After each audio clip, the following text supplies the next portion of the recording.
16 સોમવારના વ્રતની વાર્તા. કૈલાસ પર્વત પર શંકર પાર્વતી બેઠા બેઠા સોખડાબાજી રમે છે. રમત જામી છે, પણ કોઈ હારતું નથી, કોઈ જીતતું નથી. એટલામાં તપોધન નામનો એક બ્રાહ્મણ ફરતો ફરતો ત્યાં આવ્યો. એને જોઈને શિવજી કહેવા લાગ્યા કે હે બ્રાહ્મણ, તું જ કહે કોની હાર થઈ અને કોની જીત થઈ. ખોટું બોલીશ તો તારું બ્રહ્મત્વ લજવશે. એટલું કહીને શિવજીએ પાસા નાખ્યા.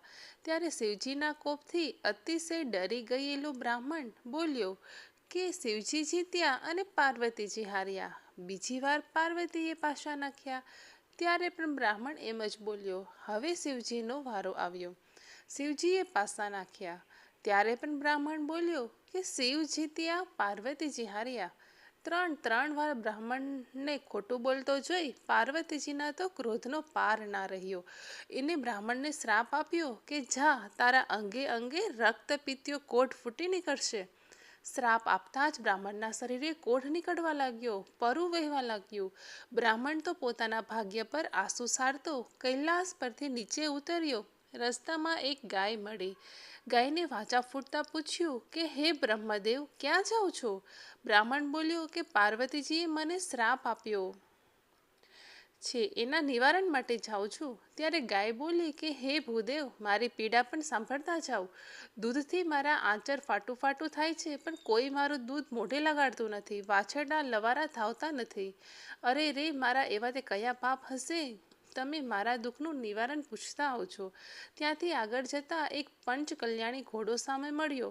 શ્રાપની વાત સાંભળીને કહેવા લાગ્યો કે હે બ્રહ્મદેવ, મારી પીઠ પર હીરા મોતીના પલાણ છે, પણ કોઈ મારા પર સવારી કરતું નથી. હું મારા કષ્ટનું નિવારણ પૂછતા આવું છું. આગળ જતાં બ્રાહ્મણને થાક લાગ્યો. એ એક આંબા નીચે વિશ્રામ કરવા બેઠો. પાકી પાકી કેરીઓ જોઈને એને ખાવાની ઈચ્છા થઈ. ત્યાં જ આંબાને વાજા ફૂટી. આંબો કહેવા લાગ્યો કે હે ભૂદેવ, જાઉં છું તો મારું કષ્ટ પણ સાંભળતા જાઓ. મારા ફળ કોઈ ખાતું નથી, ખાય છે તો મૃત્યુ પામે છે. તે મારા શ્રાપનું નિવારણ પૂછતા આવજો ને. આગળ જતાં બ્રાહ્મણને તરસ લાગી. એ પાણી પીવા તળાવે ગયો. તળાવના કાંઠે એક મગરને રડતો દીઠો. બ્રાહ્મણને જોતાં જ મગર બોલ્યા, હે ભૂદેવ, મારી કાયામાં લાઈ લાગી છે.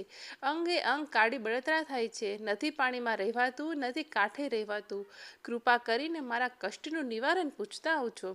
ત્યાંથી આગળ અઘોર જંગલમાં ગયો. ત્યાં એક જીર્ણશીલ શિવાલય જોયું.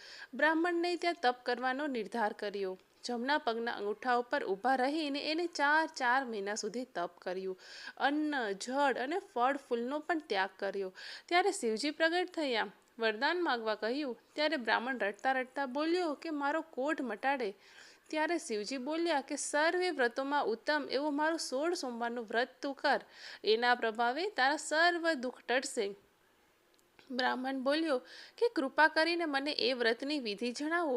શિવજીએ વ્રતની વિધિ જણાવી. શ્રાવણ માસના પ્રથમ સોમવારે સૂતરના ઘેરાની શેર લઈ 4 ગાંઠ વાળવી. પીળા પટ્ટે દોરો બાંધી મારા દર્શન કરી વાર્તા સાંભળવી. પછી એકટાણું કરવું. કારતક માસમાં અંજવાળિયામાં વ્રત પૂરું થાય ત્યારે 4 શેર ઘઉંનો લોટ, 1/4 શેર ઘી, 1/4 શેર ગોળ લઈ તેના લાડવા કરવા. લાડુના 4 ભાગ કરી, એક ભાગ મારા પૂજારીને, બીજો ભાગ રમતા બાળકને, ત્રીજો ગાયના ગોવાળને આપવો અને ચોથાથી કીડિયારું પૂરવું. રાત ન રાખવો. આ રીતે ઉજવણું કર્યા પછી તારી કાયા કંચનવર્ણી થશે. કરશાસુ સારતા બ્રાહ્મણ ગદગદ કંઠે ગાય, ઘોડો, આંબો અને મગરને યાદ કરી એમના કષ્ટોનું નિવારણ પૂછ્યું. ત્યારે શિવજી બોલ્યા, હે તપોધન, આ ગાયનો આગલો ભવ એક સ્ત્રીનો હતો. એને ધાવતા બાળક તરછોડેલા. એ પાપના પ્રભાવે આ જન્મે તેનું કોઈ દૂધ પીતું નથી. તું એને ધરીને એ દૂધ મારા લિંગ પર ચડાવજે. તેનાથી તેના કષ્ટનું નિવારણ થશે. પછી શિવે ઘોડાના પાપ વિશે જણાવતા કહ્યું કે એ ઘોડો ગયા ભવે એક ધૂર્ત શેઠ હતો. જૂઠી વાણી અને જૂથ ત્રાજવા કાટલાથી ગરીબોને ઠગીને પાપના પોટલા બાંધ્યા. ફેંકને વ્યાજના દરિયામાં ડૂબાવ્યા. એ પાપના લીધે એની આવી દશા થઈ છે. તું મારું નામ લઈને એના પર સવારી કરજે. તેથી સર્વ દુઃખ એના દૂર થશે, સર્વે સુખ થશે. ત્યારબાદ શિવ બોલ્યા કે આંબો ગયા જન્મે કપટી કંજૂસ હતો. સાચા ખોટા કરી ધનના ભંડાર ભર્યા, પણ પાયનું પુણ્ય ન કર્યું. એના થડ નીચે ધનના 4 ચરુ છે.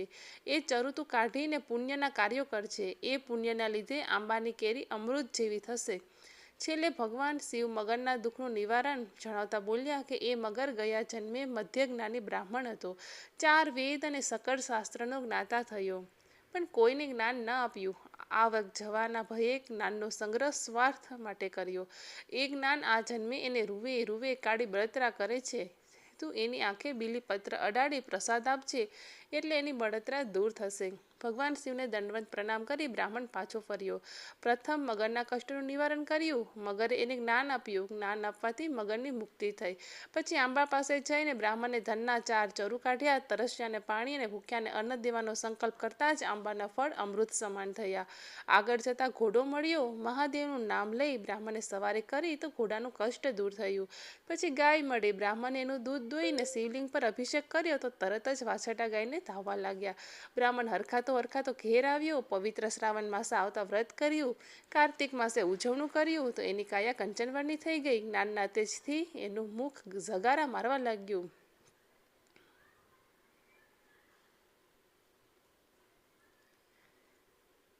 જેવા બ્રાહ્મણને ફળ્યા એવા સૌને ફળજો.